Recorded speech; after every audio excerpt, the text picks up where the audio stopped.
Nag-top 5 karon ang iyang single sa iTunes. Busa karong buntaga atong ila-ilahon ang multi-instrumentalist nga si Abby Clotario. A beautiful morning, Abby! At welcome dito sa GMA Regional TV Live. Please greet all our kapuso ngayong umaga. Hello, good morning mga kapuso. Kamusta kayo? Ako si Abby Clotario. Sana po ay magandang inyong morning. Hello, Miss Cecil. Hello, Abby. Nice to meet you here, and we're so happy to have you on our program. Ikaw ba, Abby, Same here. if you were to sing your favorite song that really best describes your morning, what would it be? And can you sing that song for us this morning? Wow naman, morning na morning talagang bedroom Yes. voice pa ako.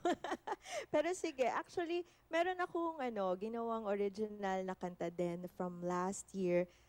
Siguro ito na yung pinakamaganda para ma-describe yung morning. So sana ay magustuhan nyo. I'll just sing yung chorus line ng aking original. Tapos, pwede nyo naman yun mapakinggan sa Spotify. Okay? Parinig ko lang.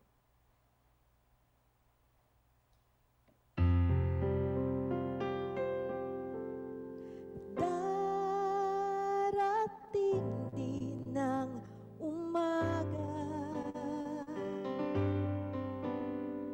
salubungin ng pag-asa.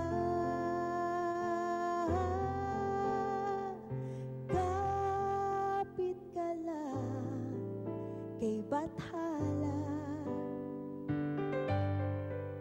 kapatid, darating din ng pag-asa.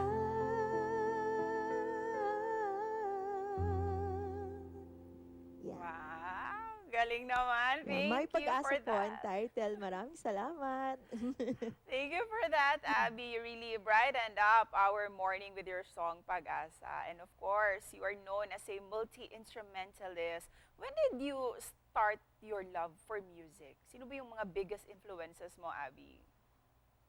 Actually, talagang napakabata ko pa nung nag-start ako kasi doon kami nakatira sa lola ko nung bata ako. Tapos may piano doon. So ayan, at siguro mga 4 or 5, nag-uumpisa na akong ng mga tiklado ng piano. So ang piano ang aking first instrument. Hearing your story, we believe na itinadhana ka talaga na maging isang musikero, Abby. Kaya naman, speaking of tadhana, ito, we heard na may bago kang single. Can you share this to us? Yes, actually nung January 20 ay ni-release ng Alt G Records ang aking kauna-unahang cover na single. Ito yung Tadhana. Kasi kung di mo na maitanong ate, Miss Cecil, siguro mga 20 years na ako na tumutugtog, tapos nasa independent scene ako. Ito ang very, very first time na makapag-sign up ako sa isang major label, kagaya ng Alt G, which is under GMA Music. Ayan naman, we won't miss this opportunity, Abby, na pakinggan naman yung cover song mo, kahit a few lines lang of Tadhana. Oh, sure. Ba't di papatulang ang pagsuyong nagkulang? Tayong umaasang hilag at kanluran. Ikaw ang hantungan at bilang kanlungan mo, akong sasagip sa'yo.